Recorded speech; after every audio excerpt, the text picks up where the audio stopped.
നിശോ കൊറേ പോത്തുകുട്ടികളുണ്ട്. ആ പോത്താളുണ്ട്. നമ്മളെ ഈ പെരുന്നാൾക്ക് കൊറേ ഇറങ്ങിയോണല്ലേ? പെരുന്നാൾക്ക് ഇറക്കാൻ പറ്റിയേ. അതെ, ലോഡ് കുറെ വന്നോളൂ. ഇനി വരാണ്ടല്ലോ. അഞ്ഞു കൊറേ ലോഡ് വരാണ്ട്. ഉണ്ടല്ലേ? ഇനി ഒരു 3-4 ലോഡ് ഞായറാഴ്ച ഇറങ്ങുന്നുണ്ട്. ഞായറാഴ്ച വരാണ്ട്, തിങ്കളാഴ്ച വരാണ്ട്, അങ്ങനെ വരും. ഇപ്പൊ ഈ പെരുന്നാളാണ് കണ്ടമാന സാധനം വരാണ്ട്. ഇതൊക്കെ എവിടുന്ന വരുന്നങ്ങള്? ഇതൊക്കെ തമിഴ്നാട്, കർണാടക, അവിടുന്നൊക്കെ വരുന്നുണ്ട്. സാധനം ഇവിടെ എത്തും, നമ്മള് സാധനം കൊടുക്കും അല്ലെ? കുറഞ്ഞ റേറ്റിൽ നമ്മൾ സാധനം കൊടുക്കും. അനുസരിച്ച് കൊടുക്കുമല്ലോ അല്ലെ? ഇതൊക്കെ ഏകദേശം തൂക്കത്തിലുണ്ടാവും. ഇതൊക്കെ ഒരു 150 കൊളായിട്ട് 150 മേലായിട്ട് ഉണ്ടാവും. എന്തായാലും തൂക്കം ഉണ്ടാവും അല്ലേ? 150 മേലായിട്ട് കുറച്ച് ഇറച്ചി ഉണ്ടാവും.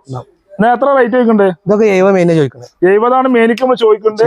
കുറച്ച് കൊടുക്കും. ഇതെങ്ങനെ ഏകദേശം തൂക്കത്തിലുണ്ടാവും? ഇതൊരു 150 ഉണ്ടാവും. ആ ലെവലുണ്ടാവും. 1.5 കിലോ ആ ലെവലാണ് മെയിനായിട്ട് പറഞ്ഞത്. റേറ്റ് ഒക്കെ എത്ര? അതൊരു 70 റുപ്യ ആ ലെവലിൽ കിട്ടിയാൽ കൊടുക്കുമല്ലോ അല്ലേ? ഈ 2 പോത്തുകൾ നമുക്കൊരു 50 മേനി ഇട്ട് കൊടുക്കാം. 50 മേനി ഇട്ടാല് ഈ 2 പോത്തൊക്കെ കൊടുക്കാം. ഏകദേശം തൂക്കം എത്ര ഉണ്ടാവും?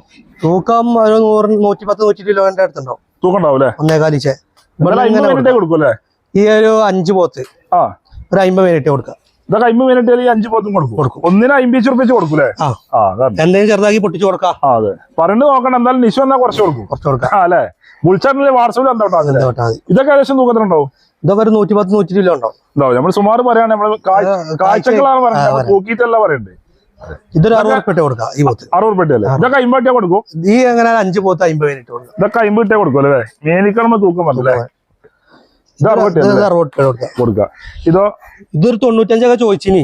95 ചോദിക്കുന്നുണ്ട്. 80-85 കിട്ടിയ കൊടുക്കും. ചോദ്യം നോക്കണ്ടല്ലേ? ആവശ്യക്കാർ വരുന്ന കുറച്ചിലും കൊടുക്കും. ഇത് അത്യാവശ്യം വയസ്സും കാര്യങ്ങളൊക്കെ എല്ലാ ഇതാണല്ലോ. ഏകദേശം തൂക്കത്തിൽ ഉണ്ടാവും. ഇത് 2ന്റെ മേലായിട്ടുണ്ടാവും. 2ന്റെ മേലെ ഉണ്ടാവും. അപ്പൊ ഇതോ? ഈ പോത്ത് 98 ചോദിച്ചിനി. 98? 90 കിട്ടിയ കൊടുക്കാം. 90 വെച്ചാൽ 90 കിട്ടിയാൽ കൊടുക്കും. പിന്നെ ആവശ്യക്കാർ പറ്റുക അതിനനുസരിച്ച് നമ്മൾ മാക്സിമം ചെയ്ത് കൊടുക്കല്ലേ? നമുക്ക് ലാഭം കൊണ്ടുവരാൻ ജനങ്ങൾക്ക് വിൽക്കുകയാണെങ്കിൽ കൊടുക്കുമല്ലേ? നിശാനെ വിളിച്ചാൽ നമ്പർ പറഞ്ഞു. 89 21 44 61 23. ഈ നമ്പറിൽ വിളിച്ചാൽ നിശുവിനെ കിട്ടും. കിട്ടണില്ലേ? വാട്സാപ്പിൽ ബന്ധപ്പെട്ടല്ലേ? അതാണ്.